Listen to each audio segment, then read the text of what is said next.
और अब बात करते हैं अपनी एक नदी की जिसकी दुर्दशा देखकर जो तस्वीरें सामने आ रही हैं वो बिल्कुल रुला देने वाली है। ये हिंडन नदी है जिसका गुलाबी पानी बता रहा है कि कितने जहरीले रसायन इसमें तैर रहे हैं। करीब 350 किलोमीटर लंबी ये नदी सहारनपुर के लगने वाले शिवालिक की पहाड़ियों से निकलती है।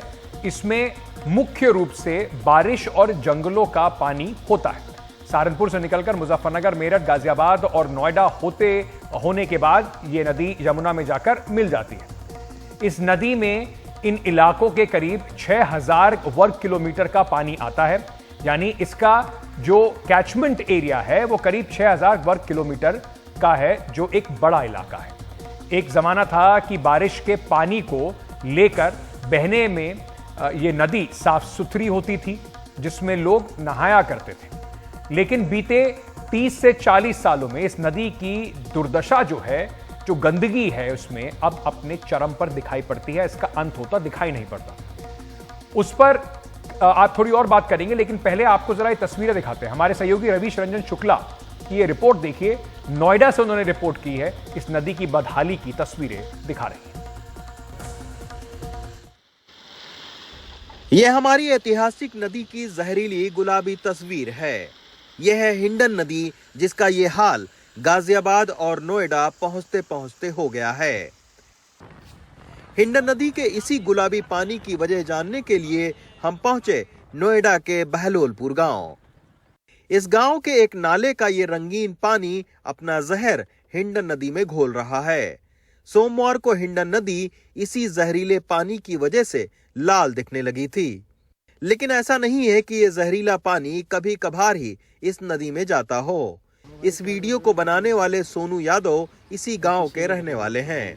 वो बताते हैं कि गांव में चोरी छिपे करीब 3 दर्जन से ज्यादा कपड़ा रंगने वाली अवैध फैक्ट्रियां हैं, जिनसे निकलने वाला पानी रंगीन तो होता ही है, उसमें कई जहरीले रसायन भी होते हैं, जिन्हें रात या दोपहर में बिना ट्रीट किए इस तरह हिंडन नदी में बहा दिया जाता है। ये क्या था, यहाँ पे 30-35 फैक्ट्री लगी हुई हैं। हाँ। 30-35 फैक्ट्री, इसमें कपड़ों पे कलर होता है। ये बाहर से एक्सपोर्ट करके लाते हैं, यहाँ पे लाके चलाते हैं। यहाँ लाके क्या है, गांव में चोरी छुपे चलाते हैं। बाकी फैक्ट्रियों में तो इन लोगों को कोई चलाने नहीं देगा। तो 30-35 फैक्ट्रियाँ यहाँ पे लगी हुई हैं, जो आधी तो मेरे को भी नहीं पता यहाँ पे लुकी हुई हैं। कुछ को मेरे को पता है, कुछ लुकी हुई हैं, और वो सारे के सारे या तो रात में चलाते हैं या फिर दोपहर में कोई सो जाता है, दोपहर के टाइम वो। ये जहरीला गुलाबी पानी कहाँ से आता है, इसकी पड़ताल करने के लिए हम गांव के अंदर गए। बाहर से आपको ये लगेगा ही नहीं कि यहाँ कोई कपड़ा रंगने वाली फैक्ट्री चलती होगी, लेकिन अंदर की तस्वीर कुछ ऐसी है। देखिए, हिंडन नदी के किनारे किस तरीके से गुपचुप यहाँ पर डाइंग फैक्ट्री चल रही है। ये आप देखिए, ये है डाइंग फैक्ट्री, और अभी फ़िलहाल इसको बंद कर दिया गया है। प्रशासन का छापा जब से पड़ा है, ये आप देखिए, ये ऐसे ही कपड़े रंगे जाते हैं। वो जो नीला वाला कपड़ा है, उस तरीके से डाइंग फैक्ट्री में कपड़ा रंगे जाते हैं। फिर इसका जो बिना ट्रीट किया हुआ पानी है, वो नाली के ज़रिए, ऐसे नाली के ज़रिए बहकर और इसके बाद में नदियों में मिलता है। अभी चूँकि गांव में काफ़ी सारे लोग इस बात से नाराज़ हैं कि आखिर ये रिपोर्ट क्यों बनाई जा रही है, क्योंकि उसके चलते प्रशासन थोड़ी सी सख्ती करता है कुछ दिनों के लिए। अगर यही सख्ती साल भर हो तो शायद इस तरीके की फैक्ट्रियाँ ऐसे गाँव में न लगें और नदियाँ हमारी प्रदूषित न हों। फैक्ट्री से निकला ये विषैला रंगीन पानी अंत में हमारे और आपके शरीर में जहर घोलता है। और ऐसा नहीं है कि नोएडा से पहले हिंडन साफ होती हो। गाजियाबाद, मुजफ्फरनगर और सहारनपुर में भी इस नदी के साथ ऐसा ही सलूक होता है। सहारनपुर में शिवालिक की पहाड़ियों से निकलने वाली यमुना की इस सहायक बरसाती नदी में कुछ किलोमीटर के बाद ही गंदगी और औद्योगिक कचरा डालना शुरू कर दिया जाता है। नेशनल ग्रीन ट्रिब्यूनल की मॉनिटरिंग कमेटी की रिपोर्ट इस बात की ओर इशारा कर रही है। हिंडन नदी में 443 छोटी बड़ी फैक्ट्रियां और 23 बड़े नालों का प्रदूषित पानी जाता है। हिंडन के प्रदूषित पानी से बहुत सारे लोगों को कैंसर, त्वचा संबंधी बीमारियां हो रही हैं। हिंडन नदी के पास पड़ते गांवों के करीब 8000 में से 1000 हैंडपंप के पानी को पीने योग्य नहीं पाया गया।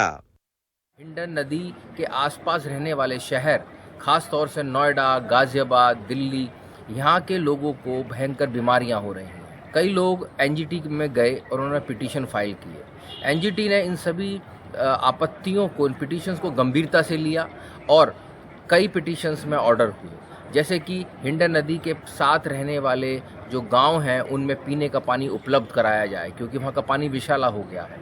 इसी तरीके से गाजियाबाद में पिटीशन में ये ऑर्डर हुआ कि नदी के किनारे पे कोई डंपिंग ग्राउंड नहीं बनाया जाएगा। गाजियाबाद नगर निगम ने बनाया था।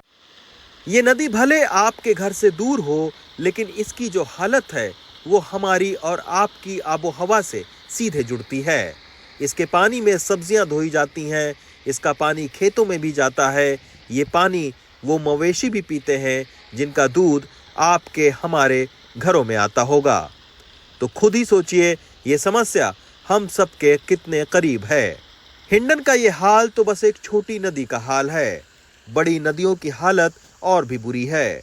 इन नदियों को साफ करने का जिम्मा हम अब सिर्फ सरकारों के भरोसे ही नहीं छोड़ सकते हैं। नोएडा से मोहम्मद मुरोसलिन के साथ रवीश रंजन शुक्ला, एनडीटीवी इंडिया।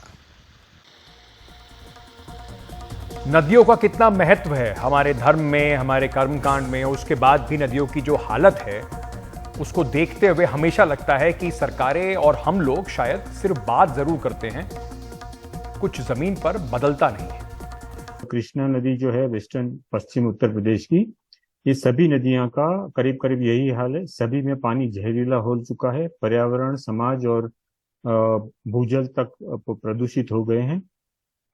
समाज भुगत रहा है इसका परिणाम।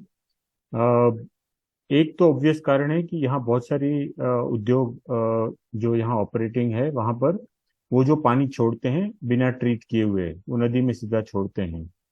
लेकिन इससे ज्यादा महत्व का कारण है कि हमारे देश में जो पर्यावरण खास करके प्रदूषण नियंत्रण तंत्र है, और ये याद रहे कि अगले साल 2024 में इसको 50 साल होंगे जब वाटर पोल्यूशन एक्ट 1974 में पास हुआ था। और उसके बाद 1974 एक्ट के बाद central pollution control board, state pollution control board, laboratories और सब इंफ्रास्ट्रक्चर बना था। लेकिन ये पूरा जो तंत्र है वो कंप्लीट फेलियर है। एक सफल उदाहरण बता दीजिए कि जिससे कि ये तंत्र की वजह से कोई एक नदी, कोई एक नाला साफ हुआ हो, जो पोल्यूटेड है वो साफ हुआ हो। कहीं भी आपको नहीं मिलेगा। मैं 10 साल से लोगों को पूछ रहा हूं कि मुझे एक एग्जाम्पल बताइए। तो ये एक तो ये पोल्यूशन तंत्र कंप्लीट फेलियर है। वो फेमस है सिर्फ करप्शन के लिए ज्यादातर, और साथ में हमारी सरकार की जो प्राथमिकताएं हैं उसमें पर्यावरण कहीं आता नहीं है एक्चुअली, अनफॉर्चुनेटली। उनको ईज ऑफ डूइंग बिजनेस उनके लिए टॉप प्रायोरिटी है। तो ये दोनों कारण है जो पर्यावरण का जो गवर्नेंस है वो कंप्लीट फेलियर है, लो प्रायोरिटी है, और इसकी तरफ कोई सीरियसनेस नहीं है। इसमें सबसे इम्पोर्टेंट 2 बातें हैं। एक तो कि जो प्रदूषण नियंत्रण तंत्र में जो जो अधिकारी है उनकी जिम्मेदारी तय होनी चाहिए कि ये नदी के प्रदूषण के लिए ये अधिकारी जिम्मेदार है, और जब वो नदी प्रदूषित पाई जाती है तो वो अधिकारी उसके लिए जवाबदेह होगा। एक ये महत्व की बात है। हमारे अनफॉर्चुनेटली हमारे तंत्र में जवाबदेही 0 है। और दूसरा महत्व की बात है कि ये जो गवर्नेंस है प्रदूषण का और नदियों का, उसमें सबसे जो इम्पोर्टेंट स्टेक होल्डर है और जो सबसे इम्पोर्टेंट है प्रदूषण नियंत्रण के सक्सेस के लिए, वो है लोकल कम्युनिटी। क्योंकि यदि नदी नाले प्रदूषण होते हैं तो वो भुगतते हैं, और किस लिए प्रदूषण हो रहा है वो भी सबसे ज्यादा उनको पता होता है।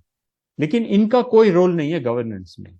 तो दूसरा महत्व की चीज ये जरूरी है कि ये जो लोकल कम्युनिटीज है जो नदी नाले के आसपास रहते हैं, उनका बहुत जरूरी है कि उनका रोल हो ये गवर्नेंस में, और जो अधिकारी है वो इनको भी जवाबदेह हो। तो ये 2 मूलभूत बदलाव हम हमारे गवर्नेंस और अकाउंटेबिलिटी में लाएंगे तो बहुत कुछ बदल सकता है।